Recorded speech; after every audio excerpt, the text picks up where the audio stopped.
Hello, good morning all. Welcome to our channel Skill Master.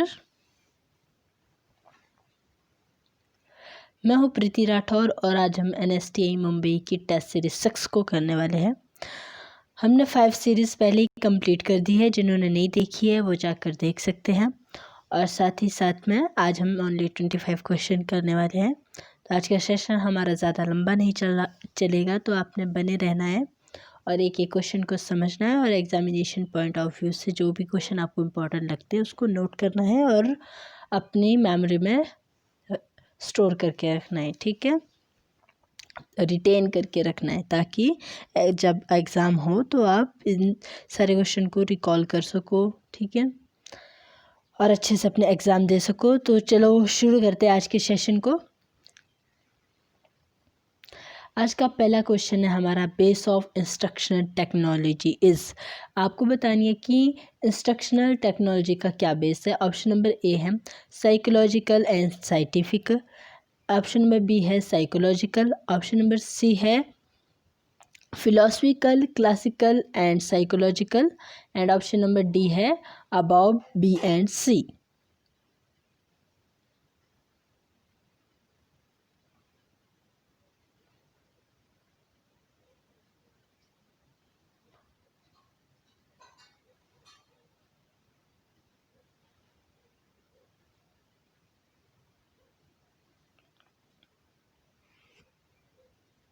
Very good, very good.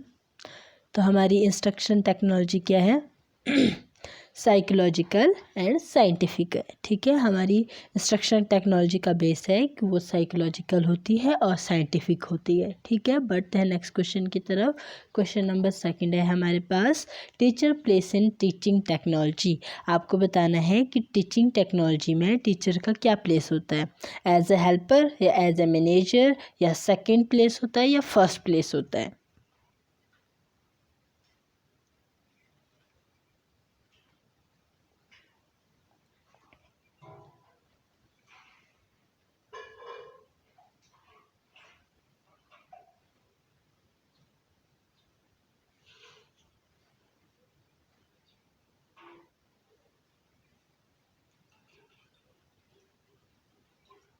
Very good, as a manager work करता है हमारा teacher teaching technology के अंदर। तो अब teaching technology के अंदर टीचर का क्या प्लेस होता है?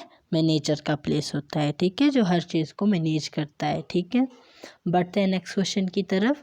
क्वेश्चन नंबर थर्ड है, teaching level used in instruction technology is. आपको बतानी है कि कौन सी टीचिंग लेवल का यूज़ होता है इंस्ट्रक्शनल टेक्नोलॉजी के अंदर। ऑप्शन नंबर ए है memory, understanding and reflective level, option number B है memory, understanding level, option number C है अंडरस्टैंडिंग लेवल्स ओनली, और ऑप्शन नंबर डी है ऑप्शन ए अबव ओनली। इनमें से ऑप्शन ए है सिर्फ।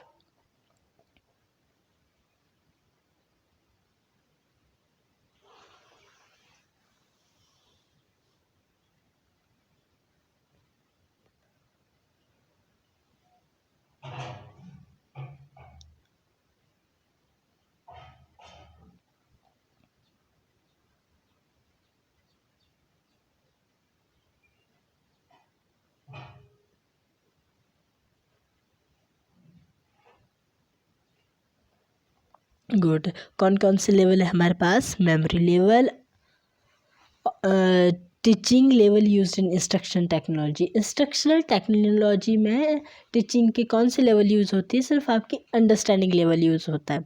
अंडरस्टैंडिंग लेवल कैसे यूज़ होता है? बाय द वे, अगर आपने कोई टेक्नोलॉजी सीखनी है तो अगर वो आपको अंडरस्टैंड ही नहीं है तो आप किस तरह से सीख पाओगे? और वही आपका क्वेश्चन ने पूछा है कि आपकी इंस्ट्रक्शन टेक्नोलॉजी का कौन सा लेवल है टीचिंग का, ठीक है, कौन से टीचिंग लेवल से हम इंस्ट्रक्शन टेक्नोलॉजी को सीखते हैं, ठीक है, या फिर इंस्ट्रक्शन टेक्नोलॉजी को सीखने के लिए हम टीचिंग के कौन से लेवल का यूज़ करते हैं? तो हम अंडरस्टैंड लेवल का यूज़ करते हैं, ठीक है।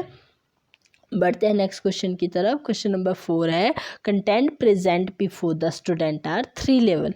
कंटेंट प्रेजेंट से पहले स्टूडेंट के पास 3 लेवल होते हैं। कौन कौन से?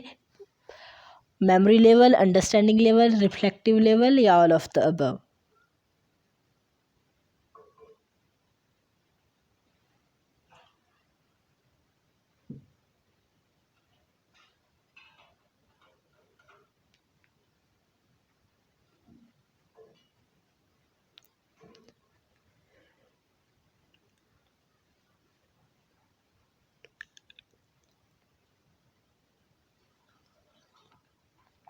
Very good. कौन से लेवल होते हैं? ये तीनों ही लेवल होते हैं, क्वेश्चन में ही दिया हुआ है स्टूडेंट एट 3 लेवल। तो कौन कौन से लेवल है आपके? मेमोरी लेवल, अंडरस्टैंडिंग लेवल और रिफ्लेक्टिव लेवल। ठीक है, तो बढ़ते हैं नेक्स्ट क्वेश्चन की तरफ। क्वेश्चन नंबर 5 है। देखिए, इस क्वेश्चन को समझने की कोशिश करनी है। आपके स्क्रीन पर दिया है, अगर आपको मेरी बताई हुई बात समझ नहीं आती है तो आप खुद भी समझ सकते हो, बाकी ये काफ़ी सरफिरा सा क्वेश्चन है। तो क्वेश्चन नंबर 5 है आपके पास, society and government obtain main aim of education fix the discipline centre teaching an teaching age. इसमें सिर्फ आपको ये बताना है कि जो गवर्नमेंट और सोसाइटी है उनका क्या एम है एजुकेशन को लेकर, उन्होंने क्या फिक्स करा है डिसिप्लिन सेंटर टीचिंग को लेकर। तो आपको बताना है कि डिसिप्लिन सेंटर टीचिंग क्या है। ऑप्शन नंबर ए है content structure of discipline and strictly decide and not modified to meet the requirement of the teacher and learner. ये बता रहा है कि जो भी आपका कंटेंट और स्ट्रक्चर को बनाया जाता है उसको डिसिप्लिनली बनाया जाता है और स्ट्रिक्टली बनाया जाता है, और उसको बार बार से फिर डिसाइड नहीं किया जाता है। ठीक है, और साथ ही साथ में बताया हुआ है द टीचर लर्नर रिक्वायरमेंट, जो आपकी टीचर और लर्नर की रिक्वायरमेंट होती है उसके अकॉर्डिंग इसको चेंज भी नहीं किया जाता है, मॉडिफाई भी नहीं किया जाता है। मतलब जो कंटेंट और स्ट्रक्चर बना दिया गया है उसको स्ट्रिक्टली बना दिया गया है और उसको फिर से मॉडिफाई नहीं किया जाता। ठीक है, ऑप्शन नंबर बी है teacher is main authority on the subject and student is non active partaker. इसमें बताया गया है कि टीचर एक मेन अथॉरिटी है सब्जेक्ट की और स्टूडेंट एक नॉन एक्टिव पार्टिकल है। ठीक है, जिसमें स्टूडेंट का कोई पार्टिसिपेट ही नहीं होता है। और ऑप्शन नंबर सी है intellectual development is a important outcome. इसमें बोला गया है कि इंटेलेक्चुअल डेवलपमेंट मतलब कि आपकी बौद्धिक क्षमता, आपका बौद्धिक विकास महत्वपूर्ण आउटकम है, महत्वपूर्ण परिणाम है। ऑप्शन नंबर डी है personal and social development of the student is the focus. जो स्टूडेंट का फोकस होता है वो उनकी पर्सनल एंड सोशल डेवलपमेंट के लिए होता है। तो आपको इसमें सिर्फ इतना बताना है कि डिसिप्लिन सेंटर टीचिंग एज क्या है। इन ऑप्शन के मुताबिक आपको कौन सी लग रही है कि एजुकेशन की डिसिप्लिन सेंटर टीचिंग कौन सी है?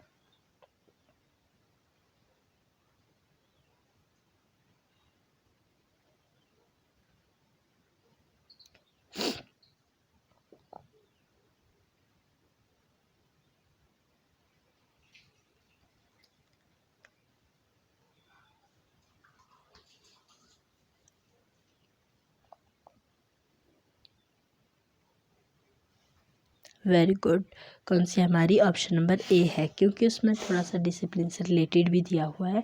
तो जो इन्होंने फिक्स करी है, इन्होंने कहा है कि जो भाई कंटेंट और स्ट्रक्चर बना दिया गया है उसको हमने डिसिप्लिन ही बना दिया है और हमने स्ट्रिक्टली उसको बना दिया है, डिसाइड कर दिया है। अब हम उसको किसी के अकॉर्डिंग मॉडिफाई नहीं करने वाले हैं, ना टीचर की रिक्वायरमेंट के अकॉर्डिंग ना लर्नर के रिक्वायरमेंट के अकॉर्डिंग। तो ये कौन कहते हैं? हमारे जो एजुकेशन को जिन्होंने फिक्स किया है, और वो कहते हैं कि डिसिप्लिन सेंटर टीचिंग इज़। जो डिसिप्लिन सेंटर टीचिंग होती है वो ऐसी होती है कि एक बार कंटेंट और स्ट्रक्चर बना लिया तो उसको स्ट्रिक्टली डिसाइड कर देते हैं और फिर उसको मॉडिफाई नहीं करते हैं। ठीक है, बढ़ते हैं नेक्स्ट क्वेश्चन की तरफ। क्वेश्चन नंबर 6 है। सेम क्वेश्चन है, बस एक दो चीज़ इसमें चेंज की हुई है। Society government obtain main aim of education. ठीक है, इनकी क्या मेन ऑब्जेक्टिव रहते हैं आपकी एजुकेशन को लेकर? तो इन्होंने बताया है fix the educator centre teaching age. इसमें आपको बताना है कि इंस्ट्रक्टर सेंटर टीचिंग एज कैसी होती है। ठीक है, कौन सी पूछिए? Instructor centre teaching age age पूछिए कि।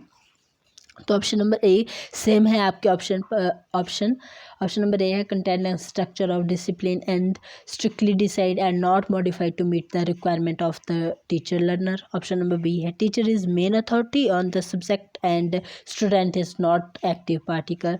और ऑप्शन नंबर सी है intellectual development is important outcome. और ऑप्शन नंबर डी है personal and social development of the student is the focus.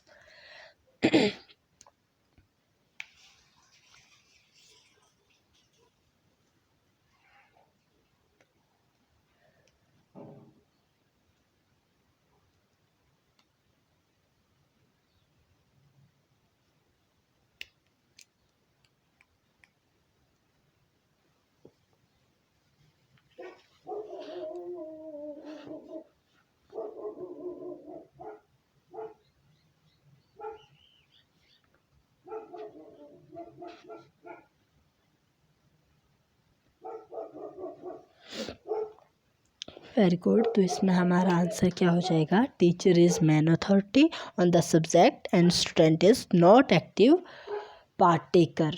तो ये कौन से किसकी विचारधारा है, ये किसको लेकर कहा गया है, आपकी इंस्ट्रक्टर सेंटर टीचिंग है इसको लेकर, ठीक है। ये आई होप क्लियर हो गया होगा। ये काफ़ी सरफिरे से क्वेश्चन है, इनको समझने की ज़रूरत है बस। अगर आपके पास ये क्वेश्चन आ जाते हैं तो आप थोड़ा सा तुक्का भी लगा सकते हैं। देखिए मैं थोड़ा सा बताती हूँ आपको, 2 क्वेश्चन भी अभी इसी से रिलेटेड हैं, तो उसके बाद मैं बताती हूँ कि आप किस तरह से तुक्का लगा सकते हो। तो बढ़ते हैं क्वेश्चन नंबर 7 की तरफ। हमारा आंसर क्या था, teacher is main authority on the subject and student is non active particle. कि भाई टीचर का सब्जेक्ट को लेकर मेन अथॉरिटी रहती है और जो स्टूडेंट होते हैं वो नॉट एक्टिव पार्टेकर होते हैं, ज़्यादा एक्टिव नहीं होते किसी चीज़ को लेकर, ठीक है। तो बढ़ते हैं नेक्स्ट क्वेश्चन की तरफ। क्वेश्चन नंबर 7 है, society of government obtained prime objective of education fix the student centre cognitive teacher age. यहाँ पे आपको बतानी है student centre cognitive teaching age, कि जो आपका स्टूडेंट है उसकी सेंटर और कॉग्निटिव टीचिंग एज किस तरह की है। तो ऑप्शन आपके पास सेम है, वही है, content and structure of discipline and strictly decide and not modified to meet the requirement of the teacher learner. और ऑप्शन नंबर बी है, teacher is main authority on the subject and student is non active partaker. और option number C है, intellectual development is important outcome. और option number D है, personal and social development of the student is the focus.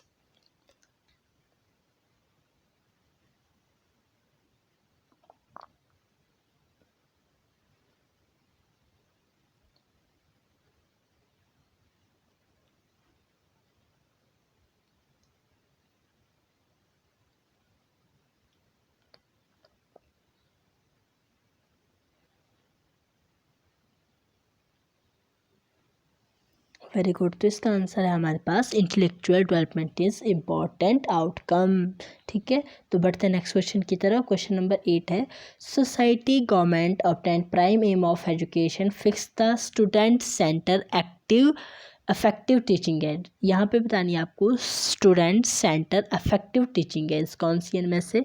आप option आपके पास same है, content and structure of the discipline are strictly decided and not modified to meet the requirement of the teacher learner. Option number B है, teacher is main authority on the subject and student is non-active partaker. Option number C है, intellectual development is important outcome. और option number D है, personal and social development of the student is the focus.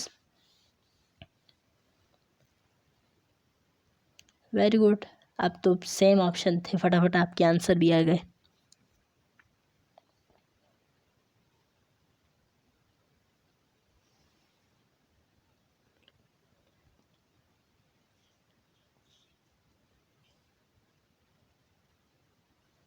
Very good. तो इसमें हमारा option number D है, personal and social development of the student is the focus. देखिए अगर आपको ये क्वेश्चन समझ भी नहीं आए हैं, गलती से अगर आपके एग्जामिनेशन में ये पूछे जाते हैं तो हम एक बार इनको रिवाइज कर लेते हैं। मतलब कि एक बार मैं आपको बता देती हूँ कि आप किस तरह से तुक्का लगा सकते हो। तो हम चलते हैं क्वेश्चन नंबर 5 की तरफ, ठीक है। देखिए क्वेश्चन नंबर 5 में हमारे पास पूछा गया है, society and government obtain main aim of education. देखिए ये सब में लिखा है, ठीक है। यहाँ पे क्या लिखा है आगे, fix the discipline centre teaching as. यहाँ पे लिखा है fix the discipline centre teaching as. तो यहाँ पे आपकी बिल्कुल डिसिप्लिन की बात की गई है, बाकी किसी में डिसिप्लिन की बात नहीं करी गई है। चारों ऑप्शन में सिर्फ ऑप्शन नंबर ए में की गई है। और क्या बताया है, content and structure of the discipline are strictly decide and not modified to meet the requirement of the teacher and learner. अगर आपके पास ये ऑप्शन आ जाता है तो आप देखेंगे कि आपकी क्या लिखा है आपके ऑप्शन के अंदर। देखिए आपके क्वेश्चन के अंदर लिखा है डिसिप्लिन सेंटर टीचिंग एज, ठीक है। तो और यहाँ भी क्या लिखा है, the content structure of the discipline ना स्ट्रिक्टली। मतलब कि एक तरफ से आप डिसिप्लिन से तुक्का लगा सकते हो, ठीक है। अगर आपके पास ये क्वेश्चन आ जाता है, कुछ इस तरह का क्वेश्चन आ जाता है, क्योंकि डिसिप्लिन सेंटर टीचिंग के अंदर क्या हो रहा है, डिसिप्लिनली आपके कंटेंट और स्ट्रक्चर को तैयार कर रहे हैं और फिर उसको फिर से डिसाइड और मॉडिफाई नहीं करते, ठीक है। उसको स्ट्रिक्टली डिसाइड कर दिया, उसको एक बार बना दिया, फिर उसको दोबारा मॉडिफाई नहीं कर रहे, ठीक है, किसमें, आपकी डिसिप्लिन सेंटर टीचिंग के अंदर, ठीक है। तो बढ़ते हैं हम नेक्स्ट क्वेश्चन की तरफ। क्वेश्चन नंबर 6 देखिए, सेम यही बात करी गई है और क्या कहा गया है, इंस्ट्रक्टर सेंटर टीचिंग इज, उन्होंने जो एजुकेशन वालों ने फिक्स किया है, आपकी सोसाइटी और गवर्नमेंट ने जो एम को फिक्स किया है एजुकेशन के, तो उसने बताया कि इंस्ट्रक्टर सेंटर टीचिंग एज क्या है। तो देखिए यहाँ पे सेम, यहाँ पे इंस्ट्रक्टर की बात हो रही है, तो इंस्ट्रक्टर आपका क्या हो गया, टीचर हो गया, ठीक है। तो आपको पूछे इसमें कि इंस्ट्रक्टर सेंटर टीचिंग कौन सी है, तो आप बता दोगे कि teacher is main authority on the subject, मतलब कि जो सब्जेक्ट है उसका मेन अथॉरिटी आपका टीचर है और स्टूडेंट उसमें नॉन पार्टेकर की तरह इन्वॉल्व है, ठीक है। तो ये किसका है, आपके इंस्ट्रक्टर सेंटर टीचिंग का, ठीक है। अब देखिए और 7th क्वेश्चन क्या है हमारे पास, यहाँ पे पूछा है हमारे से कि स्टूडेंट की सेंटर कॉग्निटिव टीचिंग कौन सी है, मतलब कि वो कब एक मानसिक रूप से तैयार होकर, मतलब कि मानसिक रूप से वो पढ़ता है, जिसमें बौद्धिक विकास उसका हो गया है, तो उस तरह की स्टूडेंट की टीचिंग कौन सी है। तो सेम वही हमारा आंसर है, intellectual development is important outcome, कि इसमें जो स्टूडेंट होती है उनकी इंटेलेक्चुअल डेवलपमेंट होती है, मानसिकता बौद्धिकता का विकास हो गया होता है, और वही उनकी इम्पॉर्टेंट आउटकम होती है, महत्वपूर्ण परिणाम होते हैं, ठीक है। सेम आगे बात देखिए, इसमें अगर आप क्वेश्चन भी समझ नहीं आया होगा तो बाय द वे अगर आपके पास ये क्वेश्चन आ गया तो आप इसका अच्छे से आंसर दे सकते हो, ठीक है, ये क्वेश्चन हमारा फिर गलत नहीं होगा। अब देखिए क्वेश्चन नंबर 8, सेम क्वेश्चन पूछा है, सिर्फ इसमें क्या पूछती है, student centre affective teaching is, क्या पूछी गई है, student centre affective teaching is. तो स्टूडेंट क्या कर रहे हैं, personal and social development of the student is the focus, जो स्टूडेंट है उनका पर्सनल और सोशल डेवलपमेंट पर ज़्यादा फोकस है, ठीक है, किसमें, स्टूडेंट सेंटर अफेक्टिव टीचिंग के अंदर, ठीक है। आई होप अब ये क्लियर हो ही गए होंगे, भले ये जैसे मर्जी क्वेश्चन है। तो बढ़ते हैं 9th क्वेश्चन की तरफ। क्वेश्चन नंबर 9 है, एजुकेशनल टेक्नोलॉजी में बी डिवाइडेड इनटू, जो हमारी एजुकेशनल टेक्नोलॉजी है उसको हमने कितने पार्ट में डिवाइड किया है, किस में डिवाइड किया है। देखिए ऑप्शन नंबर ए है behaviour technology, option number B है इंस्ट्रक्शनल टेक्नोलॉजी, और ऑप्शन नंबर सी है टीचिंग टेक्नोलॉजी, और ऑप्शन नंबर डी है all of the above. Educational technology को कितने में डिवाइड किया है,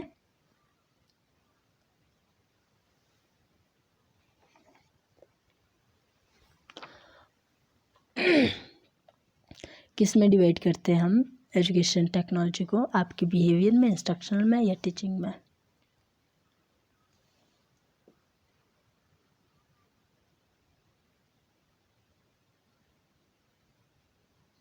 very good, all of the above में करते हैं। जब भी हम एजुकेशन टेक्नोलॉजी को बना रहे होते हैं तो उसके अंदर हम बिहेवियर टेक्नोलॉजी को भी पढ़ते हैं, ठीक है, इंस्ट्रक्शनल टेक्नोलॉजी को पढ़ते हैं, टीचिंग टेक्नोलॉजी को पढ़ते हैं, किसके अंदर, अपनी एजुकेशनल टेक्नोलॉजी के अंदर। तो इसमें हमने एजुकेशन टेक्नोलॉजी को इन पार्ट में डिवाइड किया हुआ है, आपकी बिहेवियर टेक्नोलॉजी में, इंस्ट्रक्शनल टेक्नोलॉजी में और टीचिंग टेक्नोलॉजी में, ठीक है। बढ़ते हैं नेक्स्ट क्वेश्चन की तरफ। क्वेश्चन नंबर 10 है, psychology is the science of behaviour, हम क्या बोलते हैं कि मनोविज्ञान ह्यूमन बिहेवियर की एक साइंस है। तो यही बात यहाँ कही गई है कि psychology is the science of behaviour, behaviour technology is also term as. अब आपको यहाँ बताना है कि जो आपकी बिहेवियर टेक्नोलॉजी है उसको हम किस टर्म में लेते हैं। ऑप्शन नंबर ए है टीचिंग टेक्नोलॉजी की टर्म में, या फिर इंस्ट्रक्शनल टेक्नोलॉजी के टर्म में, या फिर ट्रेनिंग टेक्नोलॉजी के टर्म में, या फिर all of the above.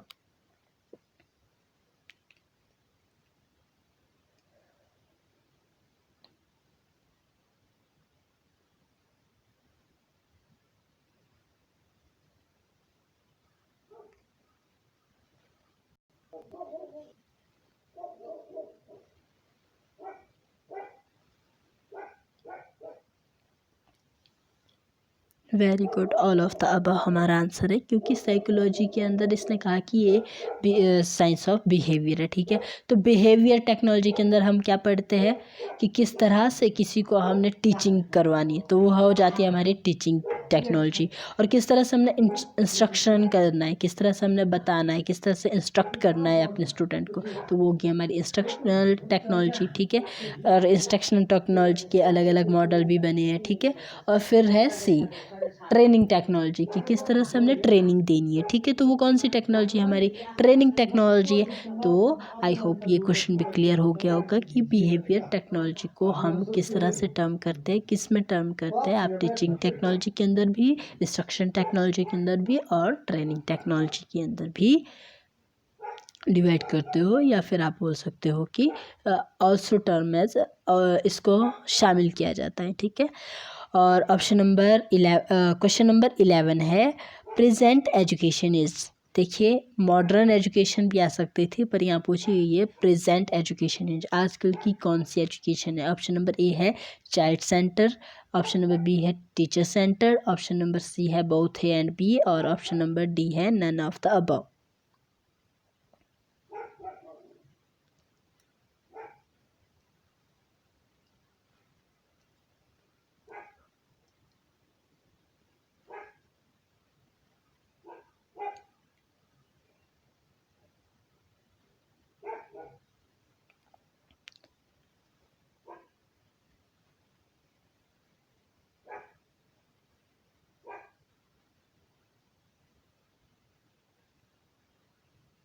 Very good, कौन सी है, चाइल्ड सेंटर्ड है हमारी प्रेजेंट एजुकेशन, ठीक है, आधुनिक शिक्षा।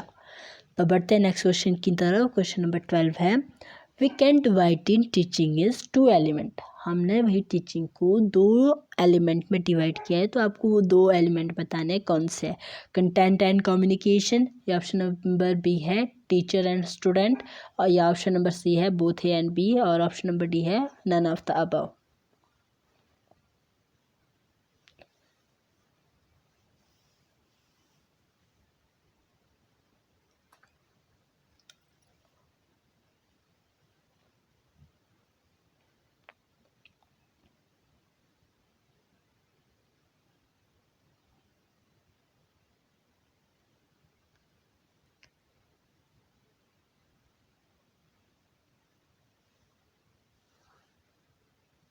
वेरी गुड, तो कौन से 2 इम्पॉर्टेंट एलिमेंट है आपके, कंटेंट एंड कम्युनिकेशन, ठीक है। बढ़ते हैं नेक्स्ट क्वेश्चन की तरफ। क्वेश्चन नंबर 13 है body language is non behaviour, non verbal behaviour. Body language जो है आपकी वो नॉन वर्बल बिहेवियर है, ठीक है। Skilled teacher make the education clear and alive through. जो आपके स्किल्ड टीचर होते हैं वो एजुकेशन को क्लियर और लाइव किसकी वजह से रखते हैं, अपनी वर्बल बिहेवियर से, या नॉन वर्बल बिहेवियर से, या बोथ बी एंड सी से, या फिर नन ऑफ द अबव से।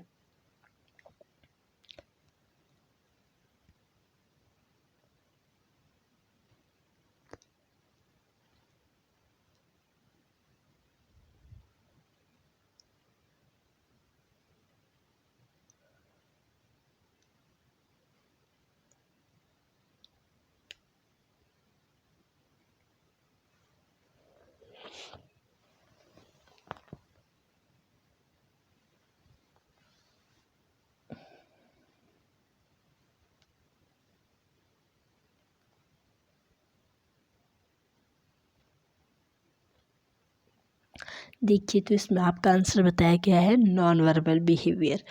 तो नॉन वर्बल बिहेवियर मतलब देखिए अगर हमने किसी को कोई चीज़ सिखानी है, ठीक है, तो हमें वर्बली तो बोलना ही पड़ता है, वर्बली बिहेव तो करना ही पड़ता है। बट यहाँ क्या पूछा गया है कि skilled teacher make the education. जो स्किल्ड टीचर होते हैं वो एजुकेशन को क्लियर और अलाइव रहने के लिए क्या करते हैं, अपनी नॉन वर्बल बिहेवियर का भी यूज़ करते हैं। देखिए जब हमने किसी को सिखानी है तो वर्बली या कम्युनिकेशन करके हम कोई चीज़ बताते हैं, बट जो हमारे जिसको आप बोलते हो कि आपकी बॉडी पार्ट का कितना % रहता है, 55% रहता है आपकी किसी भी बात को समझाने के लिए। तो वही बात यहाँ पूछी गई है कि एजुकेशन के अंदर क्लियर और अलाइव बनाने के लिए, किसी एजुकेशन को क्लियर और अलाइव बनाने के लिए एक इंस्ट्रक्टर क्या करता है, नॉन वर्बल बिहेवियर का यूज़ करता है। मतलब अपने जेस्चर पोस्चर से करके अपनी क्या समझाता है, अपनी बात क्लियर करके समझाता है। अगर बाय द वे हमने कोई बात सही भी नहीं बोली है, ठीक है, पर हम जेस्चर पोस्चर कुछ उस तरह के कर रहे हैं, कुछ एक्शन रिएक्शन कुछ उस तरह के दे रहे हैं, तो क्या हो जाती है, हम जो सिखा रहे होते चीज़ वो सही से सीख पाते हैं, ठीक है। तो बढ़ते हैं नेक्स्ट क्वेश्चन की तरफ। क्वेश्चन नंबर 14 है feedback device are used for developing teaching skill consider under. जो आपकी फीडबैक डिवाइस है उसको आप किस चीज़ की डेवलप करने के लिए कंसिडर करते हो? बिहेवियर टेक्नोलॉजी को, या इंस्ट्रक्शनल टेक्नोलॉजी को, या टीचिंग टेक्नोलॉजी को, या फिर एजुकेशनल टेक्नोलॉजी को?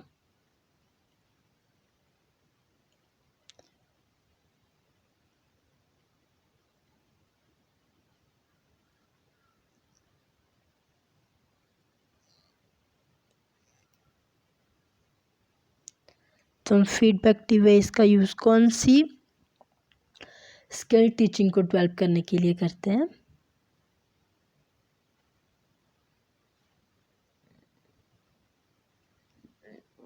Very good.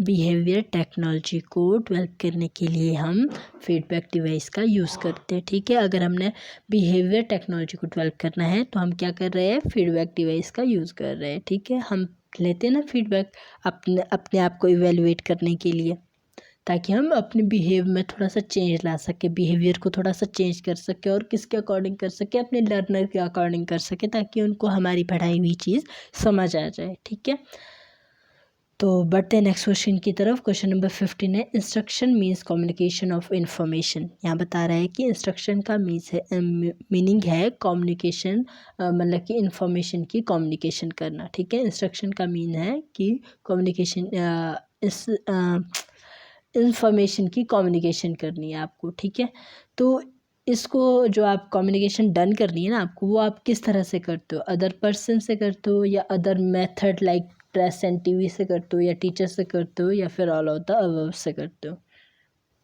इजी सा क्वेश्चन है।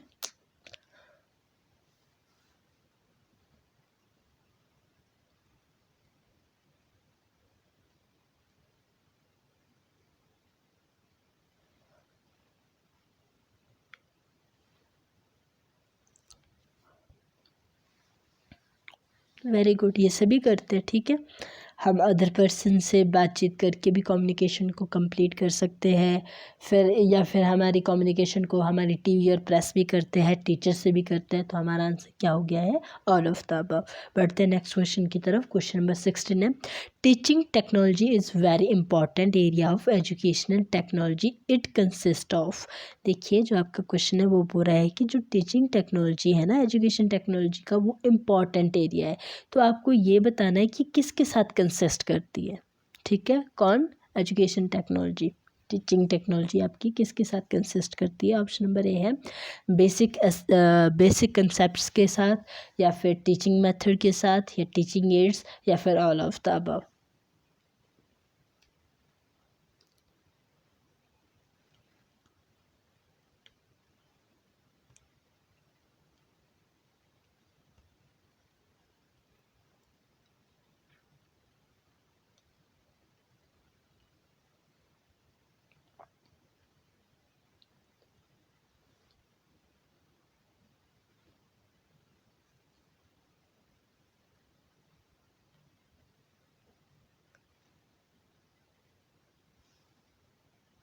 वेरी गुड, हमारा आंसर क्या है? ऑल ऑफ द अबव है। अगर हम अगर हम बोल रहे हैं कि teaching technology very important part है आपकी एजुकेशन टेक्नोलॉजी का, शिक्षा देने का, तो फिर ये किस किस चीज़ को कंसिडर कर रही है?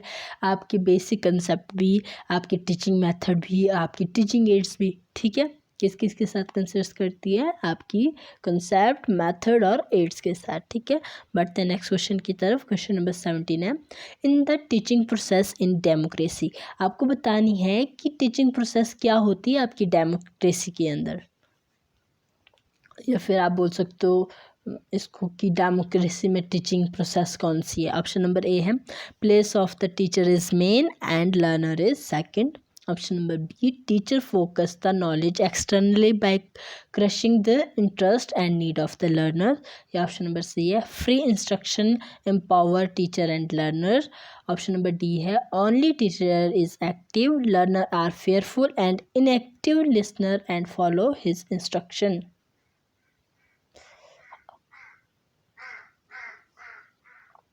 डेमोक्रेसी की बात हो रही है तो इंडिपेंडेंट ही होगा। ठीक है, तो ऑप्शन से आपको सिलेक्ट करके बताना है।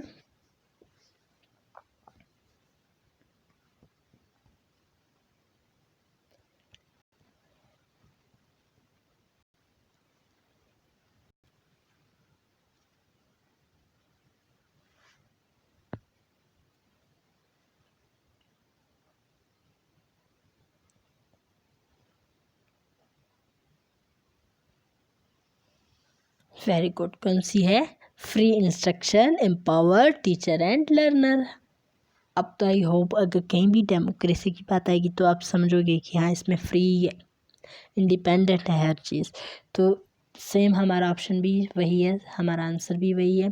Free instruction empowers teacher and learner. Free instruction होती है आपकी, ठीक है, आपके टीचर और लर्नर के बीच में।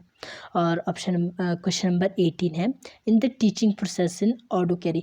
ऑडोकेरी का मतलब होता है निरंकुशता, ठीक है। तो आपको बताने है कि निरंकुशता के अंदर आपकी टीचिंग प्रोसेस कैसी होती है। ऑप्शन नंबर ए है teaching impose knowledge and curiosing learner. Option number B है free instruction empower teacher and learner. ये तो बिल्कुल नहीं होगी, ठीक है।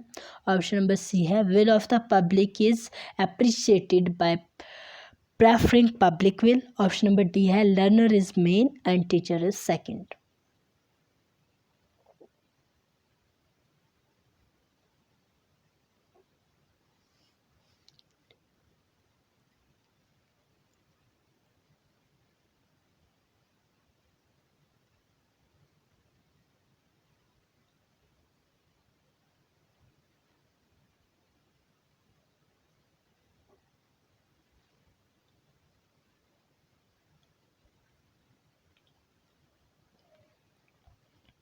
Very good. क्या है हमारा answer? Teacher impose knowledge and curiosing learner, ठीक है। बढ़ते हैं नेक्स्ट क्वेश्चन की तरफ। क्वेश्चन नंबर 19 है, in the teaching process teacher is consider as. जो टीचिंग प्रोसेस होता है उसमें टीचर क्या होता है? इंडिपेंडेंट वेरिएबल या डिपेंडेंट वेरिएबल या फिर इंटरवेनिंग वेरिएबल या फिर नन।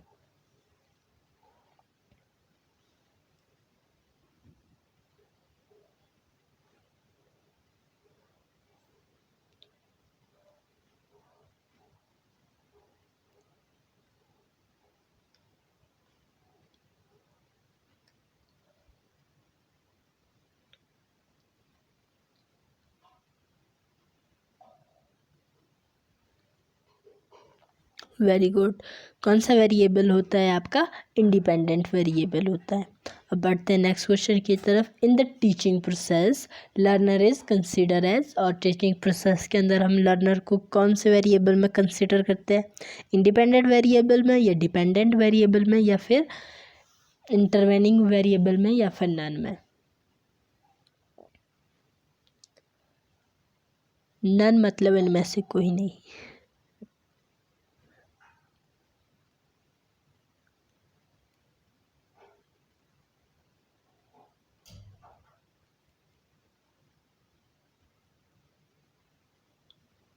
Very good. तो हमारा लर्नर क्या होता है? डिपेंडेंट वेरिएबल होता है। किस पे डिपेंड होता है? आपके टीचर पर डिपेंड होता है। तो बढ़ते 21 क्वेश्चन की तरफ। In the teaching process content and teaching method are consider as. जो आपकी टीचिंग प्रोसेस होती है उसमें आप कंटेंट और टीचिंग मेथड को क्या माना जाता है? ठीक है, आपका इंडिपेंडेंट वेरिएबल, डिपेंडेंट वेरिएबल या फिर इंटरवेनिंग वेरिएबल या फिर इनमें से कोई नहीं।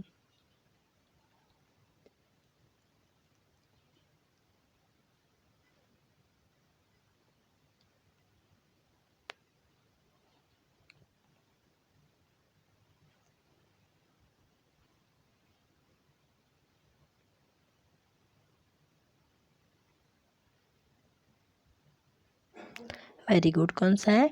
इंटरवेनिंग वेरिएबल है, ठीक है। क्या? आपके कंटेंट और टीचिंग मेथड, ठीक है। और आपकी टीचिंग प्रोसेस में टीचर कौन सा वेरिएबल है? इंडिपेंडेंट वेरिएबल है। और स्टूडेंट कौन सा वेरिएबल है? डिपेंडेंट वेरिएबल है। और फिर आपके कंटेंट और टीचिंग मेथड कौन से हो गए? इंटरवेनिंग वेरिएबल हो गए। ये भी अब हमेशा के लिए याद रहने वाले, आई होप।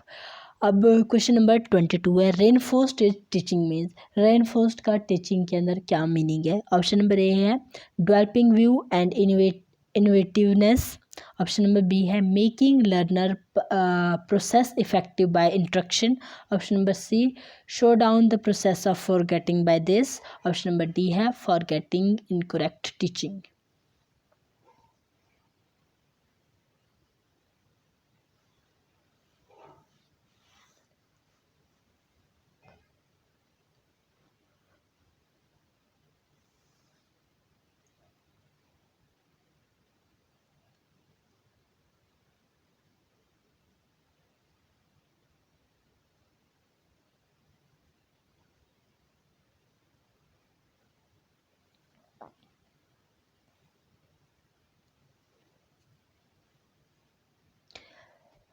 Very good. क्या मतलब है आपका टीचिंग में रेनफोर्स्ड का मीनिंग? आपकी रेनफोर्स्ड का मीनिंग है making learning process effective by instruction. Making learning process effective by instruction. जो आपको भाई लर्निंग प्रोसेस बनानी है वो आप इंस्ट्रक्शन से इफेक्टिव बना सकते हो, मेक कर सकते हो, ठीक है। बढ़ते हैं नेक्स्ट क्वेश्चन की तरफ। क्वेश्चन नंबर 23 है रेमेडियल टीचिंग मीन्स। रेमेडियल का मीनिंग क्या है टीचिंग में?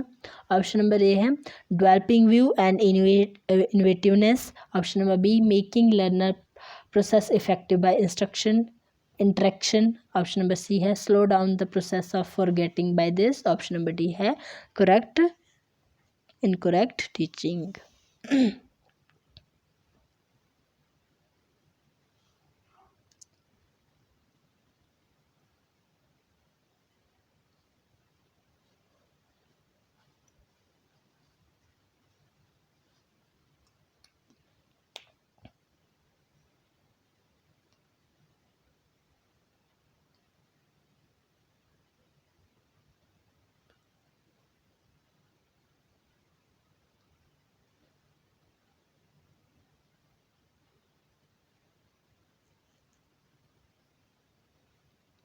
Very good. कौन सी है?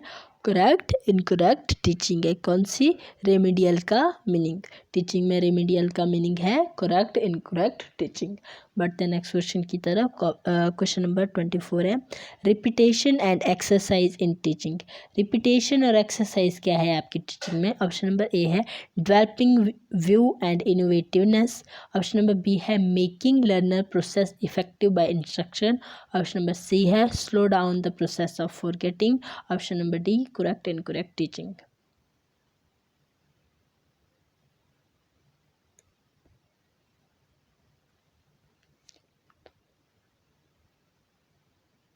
Slow down.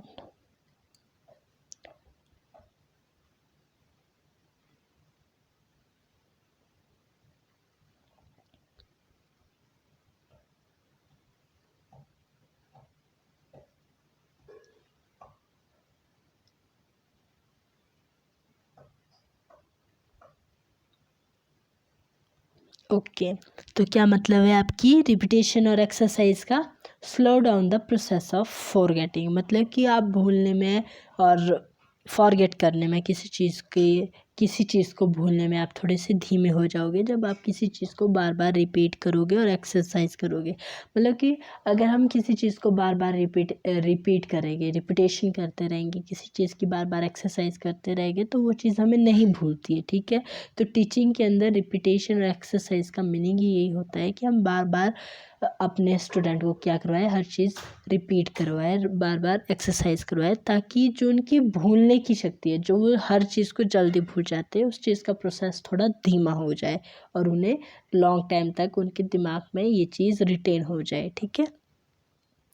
बढ़ते हैं नेक्स्ट क्वेश्चन की तरफ। ये है हमारा last question.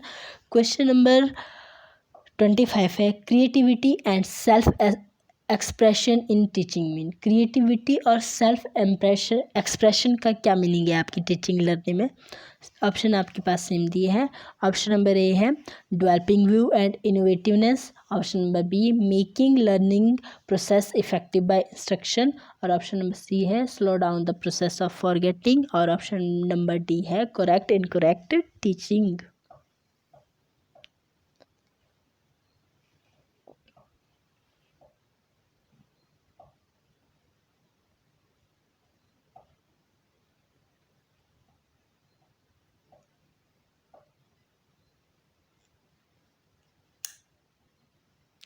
Very good. Developing view and innovativeness. अच्छा देखिए हमारे पास जो ये 4 ऑप्शन सेम थे, एक बार इनको रिवाइज कर लेते हैं, थोड़ी सीन पे नज़र मार देते हैं, ठीक है। फिर से देखिए यहाँ पे था रेनफोर्समेंट का मीनिंग क्या था टीचिंग में? रेनफोर्स्ड का मीनिंग था टीचिंग में कि making learner process effective by instruction, ठीक है। हो गया ये भी क्लियर एक बार फिर से। और रेमेडियल का क्या मीनिंग था टीचिंग में? Correct and incorrect teaching. और फिर रिपीटेशन का क्या मतलब था? Slow down the process of forgetting, कि हम इसलिए रिपीटेशन और एक्सरसाइज करते हैं टीचिंग के अंदर, ताकि हम जो हमारे भूलने का प्रोसेस है वो थोड़ा स्लो हो जाए, ठीक है। और लास्ट क्या था हमारा, creativity and self expression in teaching learning means developing view and innovativeness. I hope आज का सेशन आपको समझ आया होगा। किसी क्वेश्चन में आपको कन्फ्यूज़न हो तो आप पूछ सकते हो। साथ ही साथ अगर आपको कोई डाउट हो तो आप पूछे, कमेंट कीजिए, ठीक है। जितने भी क्वेश्चन हमने डिस्कस किए, किसी में भी आपको डाउट हो तो आप पूछिए, ताकि जो हम रिव्यू सेशन लेने वाले हैं उसके अंदर हम हर क्वेश्चन को फिर से क्लियर कर सके, ताकि हम एग्ज़ाम में एक भी क्वेश्चन को गलत करके ना आए, ठीक है। तो आज का सेशन हमारा कंप्लीट हो जाता है। मिलते हैं कल के सेशन में, तब तक के लिए bye bye. Bye bye all, take care all and have a nice day.